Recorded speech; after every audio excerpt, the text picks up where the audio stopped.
sharing our stories connects us. Listen and be connected.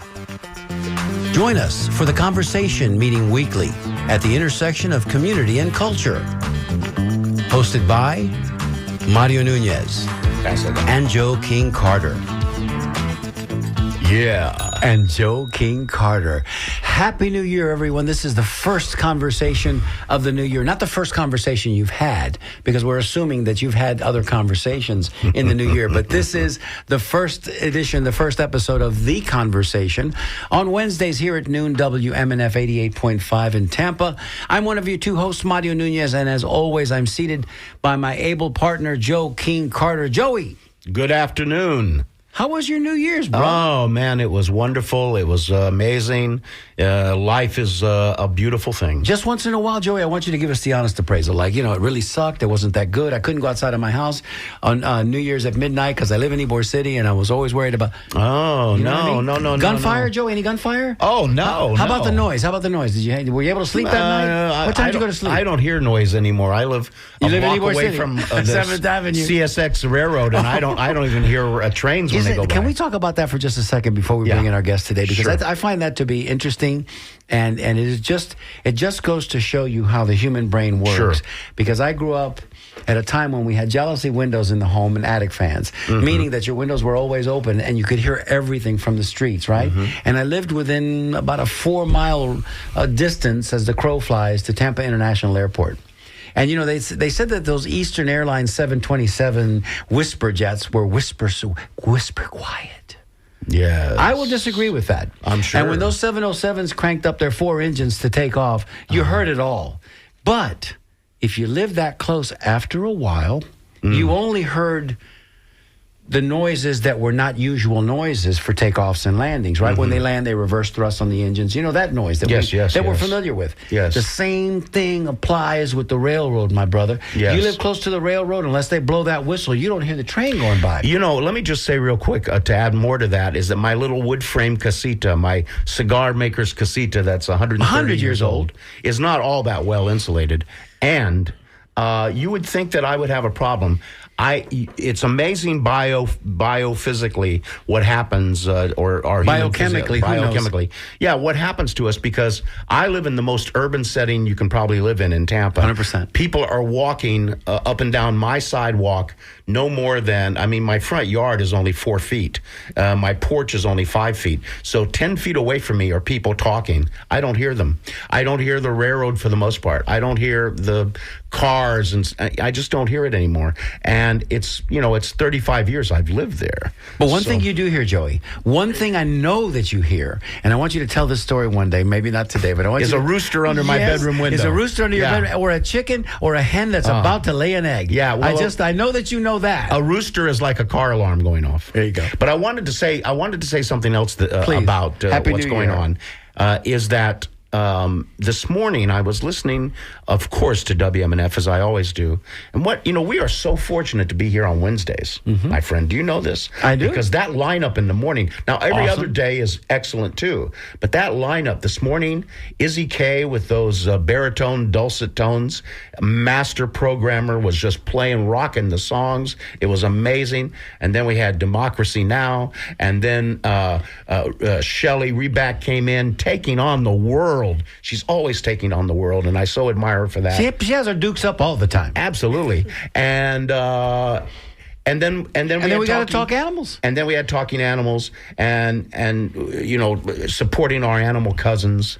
And it's just a great lineup. It is. And we put the cherry on the sundae before we turn it over to music, right? Well, we try. Yeah, well, no, we do. Come on, Joey. This is no time to be bashful. It's a new year. Yeah, okay. Well, we're just grateful that you're out there listening to us. We're the cherry guys. Yeah, we are. We're grateful that you're out there listening, and thank you so much for being there, as always. We hope that you did have a safe and happy new year. Since we talked the last time, we're dropping bombs in Venezuela. We're doing all kinds of crazy, crazy things. And to that, we're not going to go too far down that wormhole, but I will say this. Whatever's in the Epstein files has to be so horrific that we took to ourselves. Man, it must be bad. We took to dropping bombs on Venezuela. Now, okay, I'll say one more thing about that, because you know it has to be bad Because if there's one thing that I think convicts, and this is like using the term cons, like back in the 1930s, 40s, 50s, when there was some kind of decency and decorum. You went in, you did your time, you didn't say anything, you got out, you paid your debt, you came honor back out. among thieves.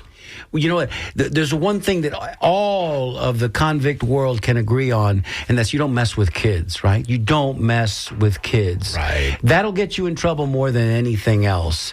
And boy, so all I'm going to say is whatever's in there has got to be so bad that we went in and dropped bombs on Venezuela, and now we're talking about dropping bombs on Cuba and doing all these other crazy things. Yeah, it's madness. The information will come out, y'all. And when it does, you need to be sitting down and you need to be prepared in a place where you can digest all of this, because it is going to be the ugliest part of humanity that we can even imagine, because whatever you can imagine as being as bad as it could possibly, it's worse. As my Georgia uncle would have said, you better get your head right, son. Because it's right. coming on. Yeah, Okay, enough. All right. Enough about that. Let's move on to something a little more aspirational. For the main event. Ding, ding, ding, ding, ding, ding, ding. A little more powerful, right? In this corner. Joey, yes, do us a solid. Do us a solid and introduce our Well, we are guest. excited today because we have a special guest with us who is going to share her life with us. And then we're going to talk probably in the second half about what she has dedicated her life to as a community activist. And I'm just so I hate using the word impressed, but I'm just so impressed with this woman. So let me just say... Use that word, Joey. Yeah, you got a I am microphone. impressed. You That's better right. use that word. So we have with us Gianni Hunt. Thank Good you. afternoon, Gianni. Thank you. Good afternoon. Thank you, Joe, for having me here. Thank you, Mario. It's a pleasure, and I'm excited to have the conversation. Of course. Now, proper use of the phrase "the conversation." By the way, that's bonus right. points, Gianni. That's ding, right. ding, ding. Right out of the box. Right out of the box. Now, to give you an idea that Gianni is just not an average person, is first of all, her name is spelled Gianny. So you look at it and you think, is that Ginny? Wait a minute, is that Johnny? It's Gianni. Yes.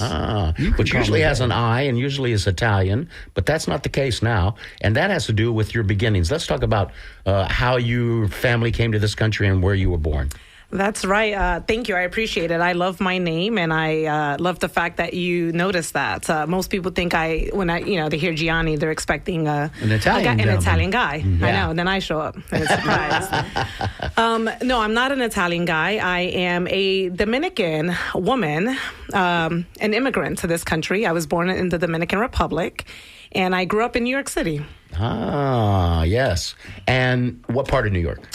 Spanish Harlem. Spanish Harlem. Right on the cusp. Wow. So give us my parents are familiar with, and I've heard the story many, many times. They were on, I think, between 108th and 107th, just north and east of the entrance of Central Park. I believe that's on the edge of also Spanish Harlem. If I'm That's not right. mistaken. That's right. 106. Between Madison and 5th. Yeah, I was 115 between 2nd and 3rd on the east side, La Marqueta, all that good stuff. And just a few steps away from Harlem proper. And I definitely got the best of both worlds. Siblings? Yes, I am the youngest girl of 3, and I have a younger brother. Oh, so you were the princess. Of the 3 girls. I'm the tallest, so I'm not sure how that works. So let's talk, before we go too far from that, Spanish Harlem during that period of time when you were growing up. Well, give us an idea of what it was like to grow up in that neighborhood. What the street smell like, sound like? Yeah. Give us an essence of the streets. Mario, is that what you want? You want to know what the streets smell like? Figuratively speaking. You don't want to know what the streets smell like. I don't want to remember what the streets smell like, but they definitely smelled like something. Yeah. You know what? I grew up in a time where, there was lots of smells, and I say that, but the image that comes to mind as a young girl in Spanish Harlem is really walking through what I would consider landmines. Wow. And when I say that, there was a lot of poverty.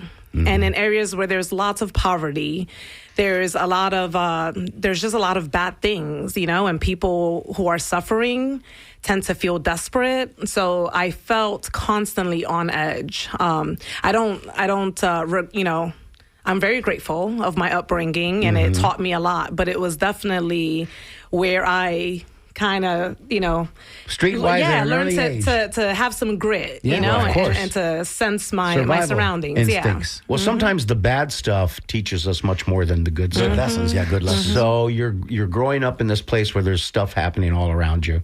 Walk to school. You had to walk to school. So, elementary school, we walked to school. I have a story about that. There was a pet store between my school and my apartment. My parents did not like that.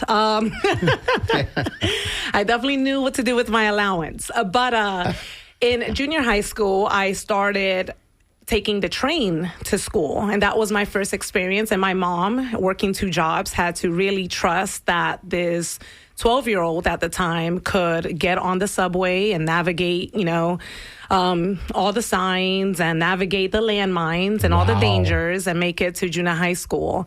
And then, but by the time high school came around, I was definitely toughened up enough that I was taking the subway and a bus. And I was always, my mom made it a point for me to get as far as possible from where we lived for me to go to school. And that definitely showed me some new things. I'm sure. So I'm hearing that survival is kind of part of your world at that time. It's all around you. You're having to make your way. Absolutely. I think that's a good way to phrase it. Survival. Yeah. You kind of buried the lead just a little bit, Joey, because when she mentioned that pet store was between Yes. her house, her apartment, and school, and Yes. she definitely was wily and knew what to do with her allowance, the thought that came to my mind, were you a fuzzy little, furry little kitten girl, or more like an iguana kind of a chick? I had an iguana. I know you had a terrarium. Don't tell me you didn't have a I don't know terrarium. if that's a terrarium. Probably We lived with a hold on. tarantula. Let me paint the picture. I grew up in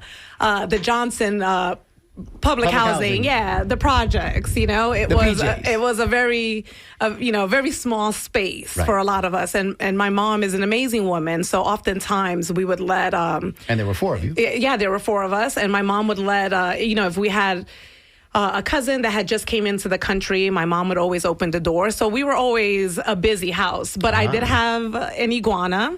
And I, among other things. How did I know? Yeah. I try to have, I had a couple of dogs. And I had a No bunny snakes. rabbit. No snake. A Okay, bunny good. rabbit. A turtle. Wow. Yeah. Good for you. Cool.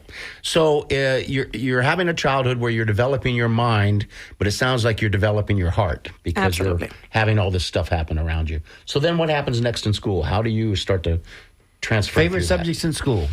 So math at the time, I was definitely one of those mental math kind of kids. I was even part of a math club, and math and science I was into it. In junior high school, things got a bit rocky. Again, I was I was going to a new place for junior high school. It was the first time I had experienced different cultures, besides, and let me explain that, besides poverty. Right. Because that's a culture in itself. 100%. Right. And Correct. So I was into math and science, but junior high school things, I was always did great in school, but just, there was lots of challenges as far Puberty, as adolescence is hard enough, Yeah, man. it is. And then you got to Yeah, it travel, is. and then you got to meet new cultures, and it's like there's a lot of outside stressors and stimuli, and you're just trying to find your way. That's right, Mario. And my name is Gianni, and Yeah, I've well. got some bass in my voice, and And some melanin in your skin. and I've got some melanin in my skin. Yeah, and some beautiful kids are curls in definitely your funny. hair. Yeah, but you know what? Growing up, I thought era pelo malo. Right. You know? You were trying to press that out. You were Yeah, trying to get that absolutely. Iron. That Mama, that can hat we get that straightened? iron, yeah. Flat iron. So the school was there a lot of ethnic diversity in that school or no? In my elementary school, yes. In my junior high school, not so much. In fact, I remember one day coming to the realization that I was the only brown person in my junior Really? high school, my homeroom, essentially. Wow. Yeah. No other Spanish speakers that you could... No. Yeah. And and it dawned on me just one day. I looked at I was getting in trouble. I was being Fancy funny. that. I was always kind of funny. I wish our audience could have seen that smile Yeah, when I she was said, always, I was getting in trouble. Yeah, I was getting in trouble. And I remember the way my teacher was talking to me. And there was a look in his face, and I'm not sure what he said, but it made me look around. And I remember the day that I was like, oh, yeah, I guess I'm the only one. Ah, wow. Interesting. So now what happens next? Do we get to graduation? Are you... Yeah, so I graduated early. High school was quite an experience. I graduated one of 54. I went to a small school. The Academy of Environmental Science. I got to give a shout out. We were sharing half a floor with something else. I don't even think it was another school, but it was a very small school. So I didn't have that Saved by the Bell experience. But I graduated early. By the time I got to 10th grade, I had 2 jobs. I knew I wanted out. Yes. So now you're sort of trying to climb that ladder as fast as you can. Then what happens? And then I went to school. I went to college, again, as far away as I could be. I ended up in Oklahoma. Oh, no, and talk you about didn't. Culture shock. Wow. Oklahoma. Okay, yes. so now you've got to explain how that happened. Yeah. How did that happen? So it was, my options were going to flight school in Oklahoma. So in case of an emergency, I can fly a single engine plane. And I landed. I didn't get there. In the Del City area, that's where the Air Force Base, I know, has some training there. It was either going to flight school or pursuing acting in the Trish program in NYU, but that was a lot of money that my family did not have. So I chose to go away, and there was a lot of lessons learned. I didn't have the skills. I didn't have time management skills, money management skills. I just didn't have the foundation that I needed to be on my own at that time. And I was 17 years old. Right. You just say you graduated early. Yeah. Right. And let's go back. Oklahoma City. Yeah, Oklahoma. No, it was Tulsa, Oklahoma. Tulsa, Oklahoma. wow. Yeah, Wow. I definitely. I'll tell you this quick story. I'm loud. I'm Dominican. I'm from New York, and I remember I was standing outside of class with some friends, and I guess I was being loud. And being Dominican and being from New York. Hey, it compounds. And I had one of our professors come out, and he didn't know it was me. And he comes out to tell whoever is making all the ruckus to be quiet. And I was speaking in Spanish, and he opens the door abruptly, and he's like, Gianni. He was like, I didn't know you spoke Mexican. Wow. I was like, what? Come on, Tulsa. Come on. We see you. Yeah, I was like, what? Were you bumping up against a lot of brown people in Tulsa? A few. We definitely And would they gravitated. typically be Mexican? Yeah. Probably. Yeah. Probabilities were. Yeah. Did you So- have to explain to the people that you were around at that point in time? Because I spent some time in Texas, right?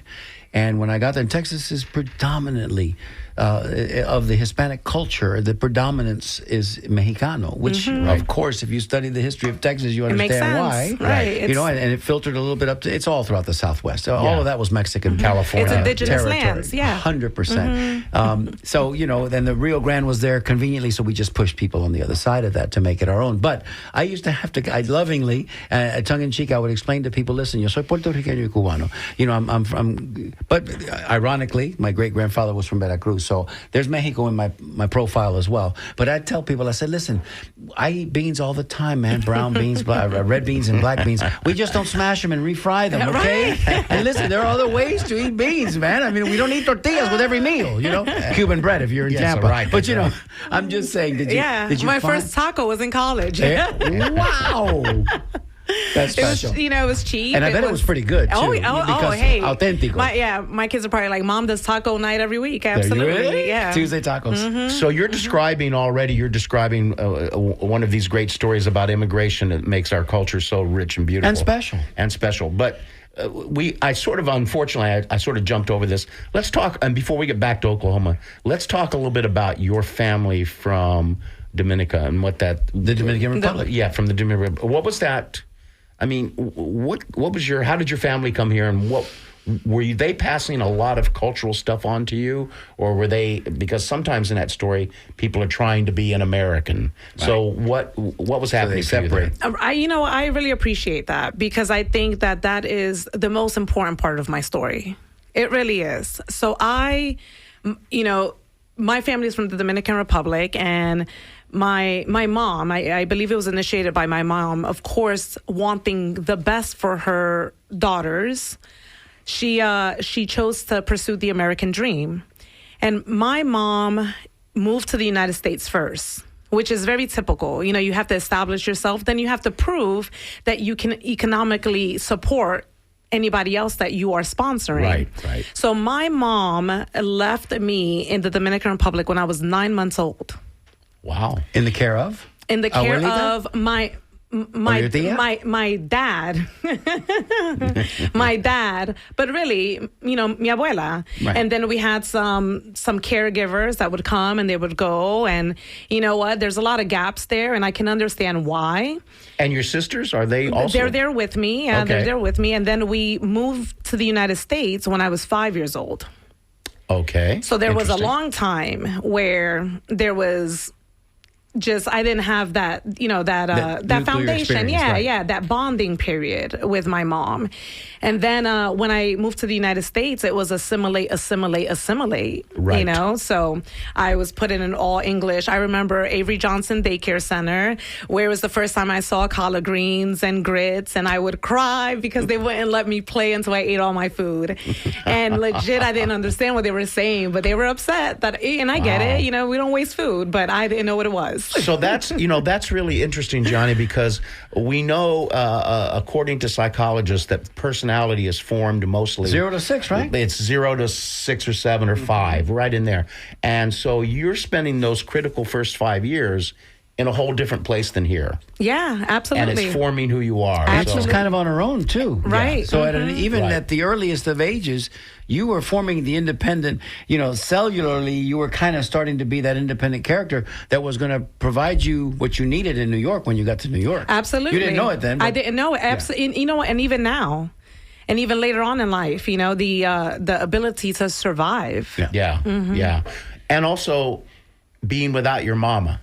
Ah, That's a different world, too. that is, you know. That's a different world. I'm not saying it's necessarily bad or good, but it's just very different. Oh, it's something. It's Yeah, something. it's definitely something. It is something. And it's impactful. It is. You know? It is. I have 3 kids. It is definitely something. Yeah, you know, right. it is definitely something. And in the house coming to America, you spoke mostly English. So my Or not. no, not really. Well, I'll say this: in the beginning, we didn't know English, so no, we spoke Spanish. My mom worked a lot. Had So to. eventually, she had to. Eventually, it was really, you know, kids raising kids. And then we spoke English in the house. And, you know, my mom, she understands English, and but it's typical. She's speaking Spanish, we're speaking English, you know, back. And it's one of those things where it's not frowned upon because they're encouraging you to assimilate. Right, right, yeah. It always, I don't know, Mario, for you as a Tampeño, but Say that again? I said Tampeño. Close. Okay. We'll That's give you pretty close, yeah. Close. So, you know, I didn't say Tampeño. No, but you didn't say Tampeño either. You no, said I didn't, but, you know, Tempeño. forgive It's me. an A, not an E, but we do. Forgive me. We do. I also, as a dancer, I'm not good at salsa. It just No. will never happen. But at any rate, the point is I mean, this. I want to hear about that. Yeah. no, wait a minute. But at any rate, Bookmark. so, but we grew up here. Correct. And I always find the story of immigration, every single one of them, is always very interesting to me for people to come here, particularly as in some time in their chronology, not as an infant, because that's the same thing as being born here, maybe. Correct. But if by you coming here at the age of 5. 5, that's She'd already imprinted. Fascinating, yeah. Right. Santo Fascinating. Domingo had already Right. imprinted on her. And I'm also fascinated Yeah. about how those Merengue, immigrants, absolutely. I'm a bachata lover. Let's go. Let's go. how those immigrants kind of negotiate all of that, whether they're going to learn another language easily or not, or how they're going to deal with American culture. It's a different culture. It is, yeah, and I think for my you know, my sisters and I, it was extra, you know, colorful because we were right on the cusp of Spanish Harlem and Harlem. So we were in an area where, you know, and I'll just talk, if you know projects in New York, they're sky rises and, you know, it's a condensed area. Most of the people in our proximity were actually, you know, African American. Right. So even in our little bubble, we were an other, Okay. if that makes sense. Yes, you know, sure. you Yes. know, at the You were time, the subculture yeah, within the yeah, culture. absolutely. Within the culture. Right. Interesting. So interesting. Okay. All right. Now, is there any more about that you want to say? Well, yeah. Okay. I would What were like to the big elaborate on takeaways? that. What were the big takeaways? I would like to elaborate on that because growing up, I felt I wasn't one assimilate, and also assimilate to whiteness. But I'm not white. No, You know, you're not white. I'm not white. Yeah. And I wasn't black enough. So that was interesting. So interesting.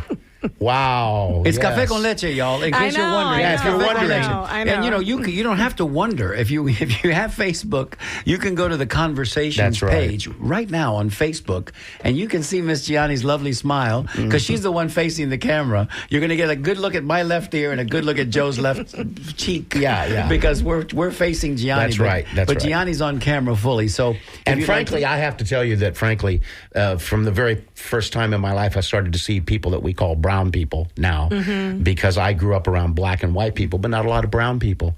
And you have that skin color that, frankly, I'm incredibly. I don't envy much, but I envy that skin color because this stuff I've got is not fun to deal with. It's this white pink. I know it's a superpower. Yeah, no, it's not. No, I'm the first one to say being white is not all that it's. However, Joey, Supposed to be. we should acknowledge the fact that brown is arguably the color that presently in the United States of America is causing the most tumult and trouble for the powers that be, simply because it is becoming omnipresent. There's not a community in the United States where you can't go, and we've always had the indigenous black people that were here. Of course, they called them Redskins, which is a very horrible and derogatory term. Right. Why they changed the name of the professional football team in Washington. And perhaps they got that ugly moniker because they were in the sun often, and oftentimes, when you get that glow from the sun affecting your skin, it does tend to look red. But they were also brown. Let's look at it for what it's Certainly worth. we're not white. And so anything Right. that's coming from the cultures that give us that beautiful brown skin, which is very preferable, by the way, because it's, you know what I mean? People go to the tanning salon to darken up. They don't go all the way to be, but they want to be that lovely brown. They don't go to bronze. the bleaching salon. They very want to be often. brown Yeah. and bronze. All I'm saying is, Although some people do. Yeah, I know. Some Some people, 100%. and that's a whole different There's conversation. another topic. 100%. Absolutely. I don't even have time for that. but Absolutely. I'm just saying that, Joey, to your point, brown. Yes. We are in that cultural moment where things are transitioning, and brown is highly visible now. Absolutely. Highly visible. So when Absolutely. you say black and brown. You don't just say black anymore. You say Yeah. black and brown. Right. Because that's those two groups are culturally connected. And So- we're embracing it now. And, it's Good, power in numbers. Exactly. That's what I say. exactly. So you're living in a community. What I hear you saying is you're living in a community where there's a lot of African American black people around you, Right. But you are being pushed to be white, Right. and you're In neither.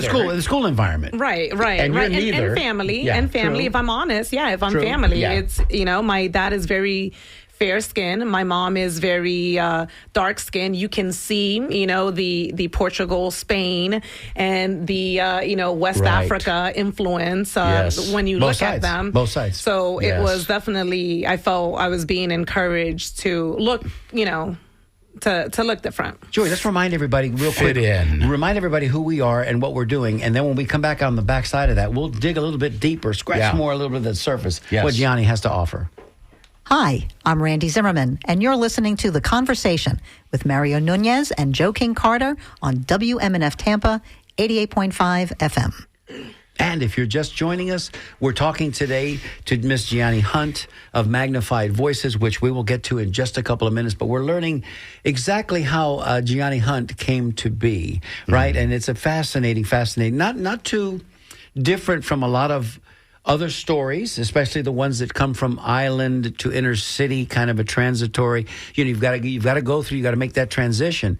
But hers is deliciously Latino, which I'm very partial to because, that's what it is. But But Gianni, take us to the next phase of your Well, life. let's get back to Oklahoma. Yeah, Oklahoma. Let's go to Oklahoma. We got to get through Oklahoma, man, because we got to come to Florida. Oklahoma wasn't long. I was there. I was in school for about maybe about a year, and it wasn't. Peace out. Yeah, it wasn't good. And I say it wasn't good. It was because I didn't have the foundation. You know, my parents didn't have the space to sit me down and say, "Hey, this is how you money balance works. a checkbook." This is how." You know, and I was ill-equipped, so I decided to join. Well, no, I was like, I'm going back to New York. Yes. And when I went back, the smells were the same smells, and I was like, I can't do it. So I joined the Army. There you go. Okay. And so you served our country. Thank you for your service. Absolutely. Thank you for your service. Thank you. So wore the uniform. And, yeah. Mm-hmm. And let's talk about that portion of your life. Come on. That's a big portion. It's a big portion. I know it How is. long did you serve? 15 years. It's a good period of your life. 15 years. From 20 to... From 19 to, add 15 to 34, that. yeah. And I actually was medically retired. So I am, retired from the military. Okay. Lest you Very might good. have stayed in a little bit longer. Yeah, because you enjoyed your time there. Absolutely. What did you do there? I was an intelligence analyst, an all-source. I'm gonna break it down. An all-source military intelligence analyst, and my specialty area was counterinsurgency, counterterrorism, and I spent quite a bit of time doing counter IED in Afghanistan and Iraq. Wow. So this conversation just took a turn, y'all. I don't know if you heard. That was the young woman that couldn't balance her checkbook. I know. I don't know. I don't know if you heard all of that. They were trusting me with a lie. Yeah, they did. So needless to say, you grew a lot in the military. Absolutely. Absolutely. Yeah. And I had to. Right. I was right after training, my first duty station sounds marvelous. It was Hawaii, Schofield Barracks, Hawaii. And I remember showing up and everybody was like, don't unpack. Because I was You won't be here long. No, I wasn't. And I wasn't. The following week we were doing live fire training. And then shortly after I was in Afghanistan. Have Wow. mercy. Yeah. Mm-hmm. Wow. That's a long way from New York City. A long way. Yeah. A long way. There's a whole nother set of smells. A whole nother set of smells. And I know, and landmines and things that I had to figure out. Yeah, unbelievable. So is there something about that experience you'd like to talk about? Absolutely. How you feel about what? A lot. And I'll let you lead. But what comes to mind, the thoughts that come to mind are, war is ugly. Yes. War is very, very, very ugly. Yes. And it is important for us to recognize that we should never, ever, ever lead with war first. Yes. It is a terrible thing. It affects us physically, mentally. It affects our nations, and it is it attributes to generational trauma. It's so ugly that the greatest generation, those that fought in World War II, who were losing every day, more and more of them, when they got back, they were so traumatized, they couldn't even talk about it. Because the horrific things that they saw, they couldn't even recount them. And many of them suffered traumas the rest of their lives. Right. And that persisted through Korea, that persisted through Vietnam. And it never changes. No, it doesn't. Never changes. We have better tools to recognize PTSD. Correct. Right. Which has created a whole other cottage industry for caring for these people. And I think therein lies the rub, Joey. I'm going to jump over real quick and just say this, but we're going to get back on track because I want to hear more about your fascinating career in the military as well. But, we in this country, we tend to love the fetus and hate the child. We tend to love the soldier and hate the veteran. You know what I mean? It's like that those two things cannot be, you cannot be the same person if you can't have that in your mind at the same time. You follow me? So if you're going to honor your soldier and put him through those things, he and she, put them through those things, you've got to care for them on the way back. But here's a better idea. Don't create the trauma in the first place. Right. It is. Yeah. Don't put them through it in the first place. Because, whilst the people want to, or the young people want to serve their country and do something honorable because the TV commercials say, go Army, that's the way you're supposed to do it. Then you realize, oh, man, this ain't all it's cracked up to be. And then if you find yourself in a horrific situation, you could be damaged for life. Yeah, absolutely. And you damaged are. for life, yes. And, and I'm sorry, I didn't mean to go down that rabbit hole. No, absolutely, Mario. And I don't know if damage is... I've had to do a lot of healing. You are affected for life. And your offsprings are affected. Your neighbors are affected. Everybody that's in your circle, in your life. Everybody is affected. you are forever changed. Yep. I will say that, I was 19. I must have joined when I was 18. I definitely have a few gaps. But it changed me forever. By the time I was in Iraq, I went to Afghanistan first. By the time I was in Iraq, I was a completely different person. I look back at who I was, and I'm grateful for it because I was tough. And I needed to be tough, and people were counting on me to be tough because I had people depending, their lives were counting on the decisions that I was making. But I was hardened. Hardened. Yep. Yes. Survival skill X 10X. And whatever you took from the streets, the mean streets of New York, it was just brought to a new level. Absolutely. In that environment. You pay a price to be hardened? Or no? There's always a price. Yeah. There's always a price. Yeah. There's always a price. Yeah. So you went through that experience. You saw in-country stuff happening a lot, right? Absolutely. Yeah. And how does that presence in your life continue to affect you today? Oh, it definitely, I see things differently. Yes. So you have to put it into perspective. When, for a prolonged period of time, your job, your purpose was to identify threats. You're always How do you lower that antenna? You're always scanning. How do you Absolutely. Yeah. And I've got some distance now between, that part of my life and my life now. So it's definitely, I think it's calibrated to an appropriate level. However, it doesn't go away. And now I'm very grateful for it because it's at the right level that I can detect the threat, but I can also, it doesn't control my body anymore. So I appreciate where I am. How long did let's you have gratitude for that? Yes. How long did you have to live with that fight or flight syndrome, it being omnipresent in your life? Right. You know what? If I'm honest, waking Mario, it sneaks up, once Still? in a while, Yeah. even how you sleep, those thoughts, you wake up and you're sweating and you realize that you were like grinding your teeth all crazy. That comes from something, that it is now imprinted in you. Yeah. But again, we are in a place where, and I'm grateful that I went through a lot of therapy and that I took advantage of. Good for that. Absolutely. Therapy is a good thing, Yes. and I took advantage of, so many trauma programs, and I really reprogrammed myself. And I learned to forgive myself because war is ugly and you have to make decisions that, might compromise your values. And Boy, don't we know that, huh, Joey? Yeah. We're living with that every day in the news. You would think that we would not engage in it, wouldn't you? What do you think? You know what? And you think after Vietnam and then after Afghanistan and Iraq and 20 years of involvement and countless thousands of returning veterans who are committing suicide, you'd think we'd learn. So this is my opinion, and it's a strong opinion. If anybody is in a leadership position and who can initiate a war, they had to have been in war before. I think that should be a prerequisite. I like that. It's almost the same. I like that. If we want to use, and that's here, we're going to ring a bell on that because, Yeah. and then we're going to tack away from this conversation, but only barely because we want to ask how that training gave Gianni her vision for magnified voices. But, it's almost the same, Gianni, as I'll use athletics. I always use athletics as an analogy.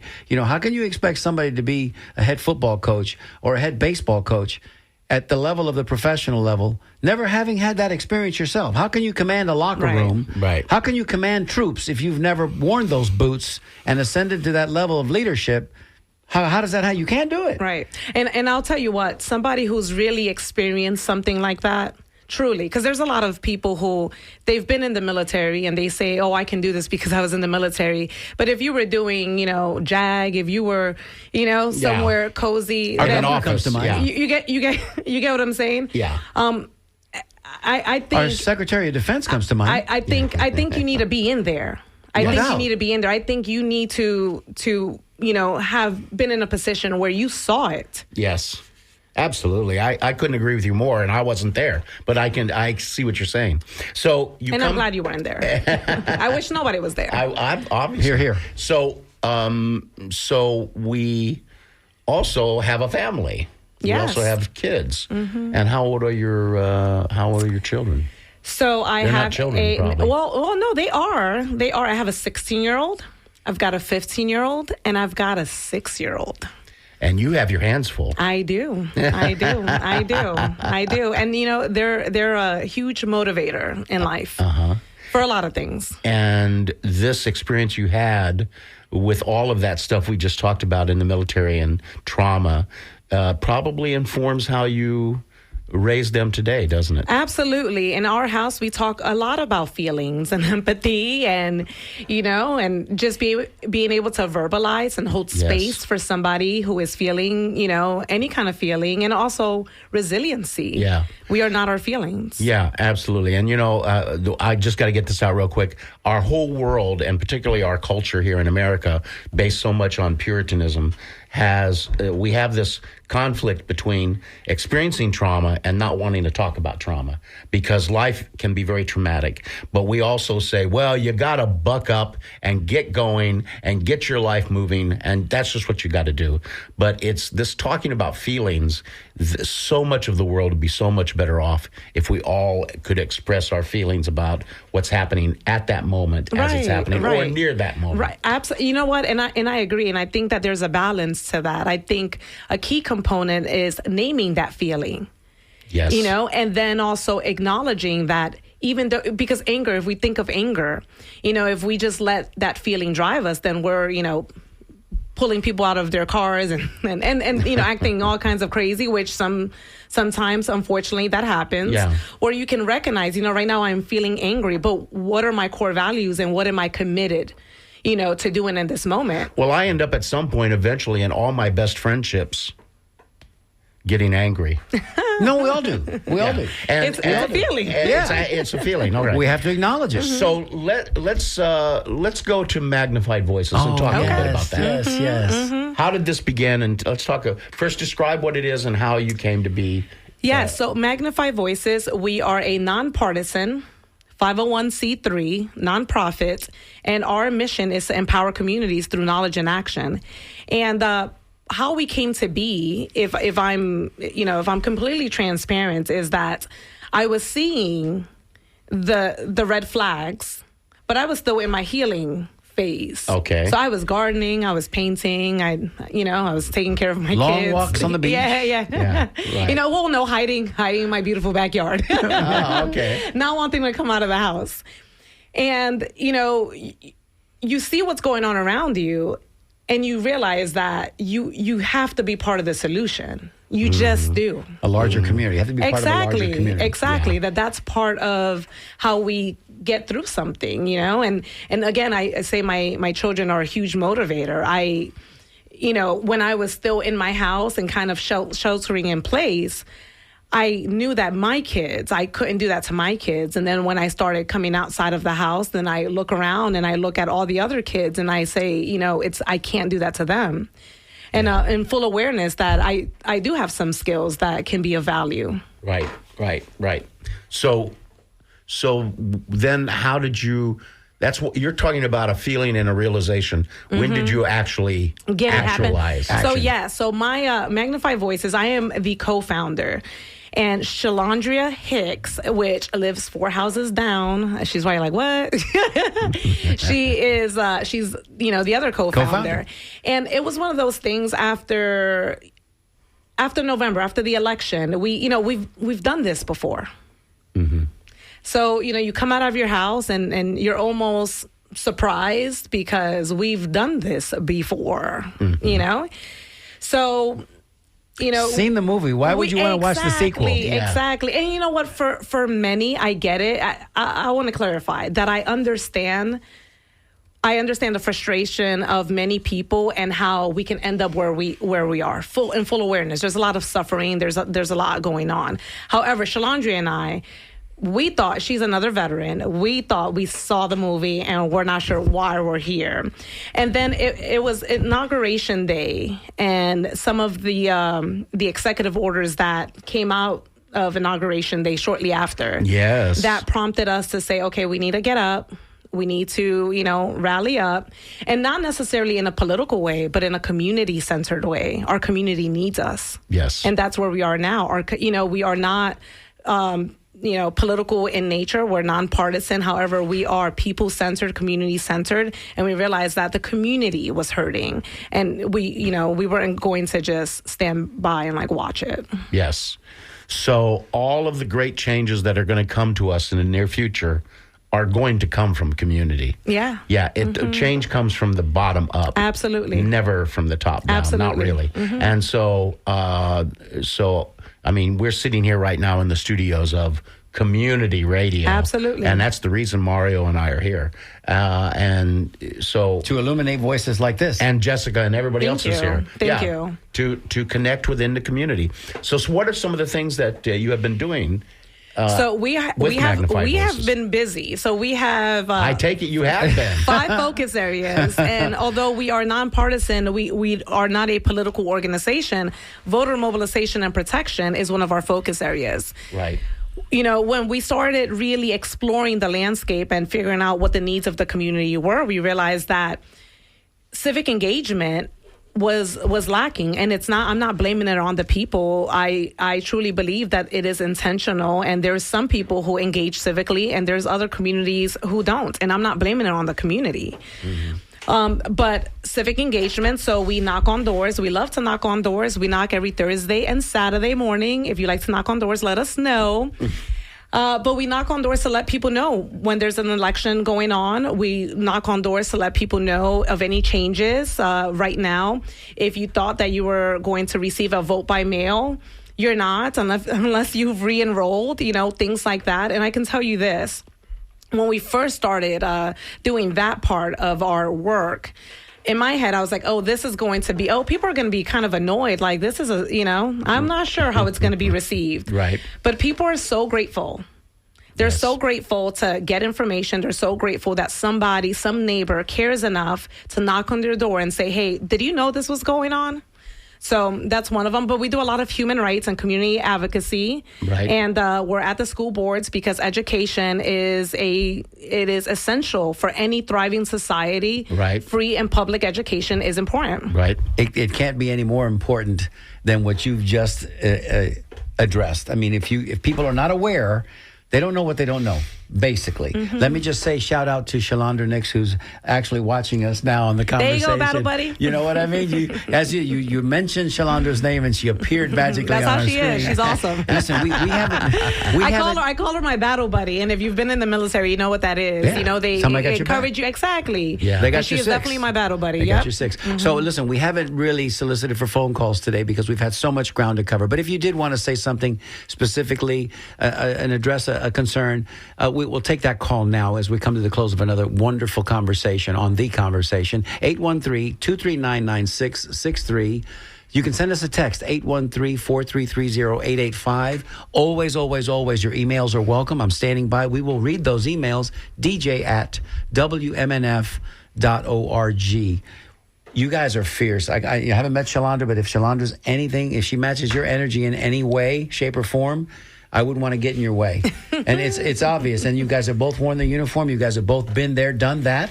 Boots on the ground, as they say. Gone through it all. So thank you for not only for your service previously to the United States military, but for what you're doing for the community now, because that may be your greatest work yet. Yeah. And you were in intelligence. Thank you. And immediately after I met you, I did some research, and I went to the videos of you before the school boards. And how does that, where did that fit in your agenda? And how much fun do you have doing that? So you know what? Because I'm thinking you're having a little bit of fun. It became fun. It definitely became fun. At first it was essential. Right. And what kicked that off for us was, and then we learned more, but in the initial kickoff of why we are at the school board is because of book banning. Yes. So when I talk about red flags to a democratic society, controlling information is a huge calling card for danger. It is. Yes. Anytime, and again, I've been around this. I understand how nations, get overrun, they get taken over. I understand this. This is my background, to learn this, to understand this, and recognize those patterns. So when we learned that book banning was a thing, and a lot of people, they don't. There's also Because they can't conceive of it. Exactly. It doesn't affect their community. Sounds right. Exactly. Right. And I'll tell you this: even if you don't have kids in public schools, or you don't have any kids at all, this is an issue that affects our whole community, and it should be, all hands on deck. Anytime our information is being censored, anytime history is being rewritten right before our eyes, we Yes. as a people should step in. Yesterday Yes. was 1/6, and we heard all about it yesterday, that they're already scrubbing White House websites, and they're trying to rewrite the narrative that Correct. 1/6 was a peaceful, Yes. la la la, everybody was holding hands and singing Kumbaya experience People 5 died. years ago. People died. 100%. Yes. 100%. There's officers now experiencing PTSD. Had, You to, know, leave, had to officers- leave their jobs, yeah, have not worked since then. Officers who unfortunately took their lives because suicide is a real thing when you're experiencing trauma. Yes. There's a second and third order effects to these things, and we cannot erase them. As a former flight attendant, Joey, 30 years in the commercial aviation industry, I had to prepare for 2 emergency landings. And thank goodness I never had to go down a slide. I never had to do that. But of the people that I know Looks like fun. that did experience that, right? Or severe turbulence where people got injured, hurt. Yes. Some of them, it cost them their careers because they could not go back to work. It shook them to their core. The people that landed in the Yes. Hudson, some of those people could not go back to work. And that's something as benign as an aviation accident. I can't imagine having bullets flying over your head all the time and wondering if you're going to be around for breakfast tomorrow morning. I don't know, but it just has to change you at a second. And those It, guard- it does. yeah. It changes your amygdala. Science proves it, that it actually changes. I am Your a brain. different person. Yes, I absolutely. am. Yeah, No. Trauma forms the body and forms the neurology. A few minutes left, Joey, and I'm so sorry that this hour has just flown by, Yeah, but we're yeah. so grateful to get to know you better, Gianni. Absolutely. And I for appreciate you anybody guys. that wants to know more about your organization, what are your goals? What do you see for your group coming around the next corner? What are some of your dreams and hopes? Absolutely. So our goal right now is to really build a bridge between communities, bring people together. For 2026, we want to remind the people that we are not a nation without the people. The government works for us. We don't work for the government. It is time for us to stand up and reclaim our power. And the way we do that is with unity. We need to unite. Absolutely.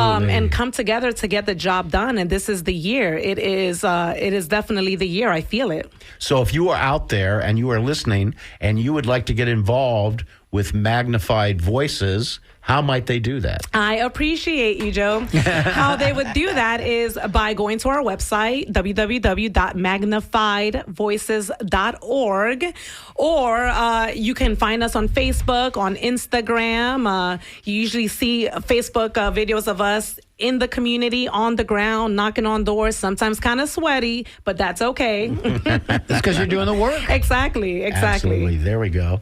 And a anything little else bit of you'd grit like to never add hurts. in the last minute we have? No, I just want to. Well, I'll say this: Well, we that didn't touch on it. if you're out there, if you're listening, if you're out there, if you're feeling hopeless, if you're feeling overwhelmed, I can tell you that is part of the strategy to give it to us in fire hose style.